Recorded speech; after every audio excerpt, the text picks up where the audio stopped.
firstly, we can see him not far from us, but Bryden Carse got hit in the head today. It looked quite nasty at first. He's had 7 stitches and is thankfully okay. An ear wound. Yeah, it did. It looked ugly at first. I think he was tripping up on his follow through and sort of couldn't protect himself. And at first I thought he didn't flush in the face and was going to be a lot worse than it was. So thankfully, just a couple of stitches and he should be okay.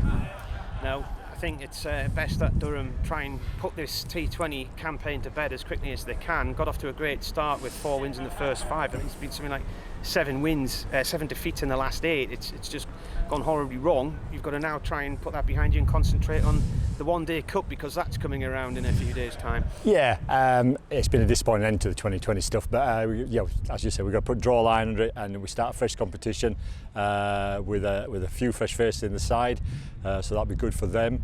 And we're going to go out and try and win it.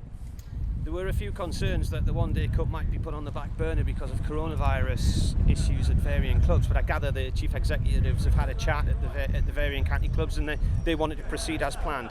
Yeah, well, that's probably, you know more than me really. All we're going to do is prepare ourselves as best we can for Thursday, the first game, and absolutely give us our best shot to try and win the competition. I don't know how you're going to go about planning for these games, because I think 5 Durham players are away with the 100. Lots of other counties have got sides missing as well. You'll come across, I suppose, quite a few second team players who you might have seen over the years, but there's going to be a lot of academy players suddenly getting debuts for counties, aren't there, in this competition?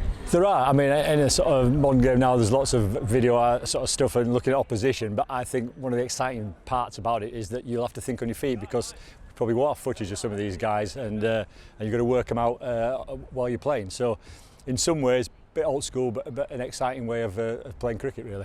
You've got a big road trip to start with: Beckenham, then Hove, then Radlett, which is near St Albans, and then a home game in Scarborough on the way back against Gloucestershire, so 8 days away. Yeah. I mean, again, it's like a little mini pre-season tour, really, but important games. I just want to create a sort of good buzz amongst the lads and enjoying the time away, but obviously, like I keep saying, try and win the games and win the competition. Get off to a good start. Yeah. How's the coaching setup going to work then? You're going to be the main man, are you? And who's going to assist you? Because James Franklin's off in Birmingham with the 100, Neil Colleen's in Leeds with the 100.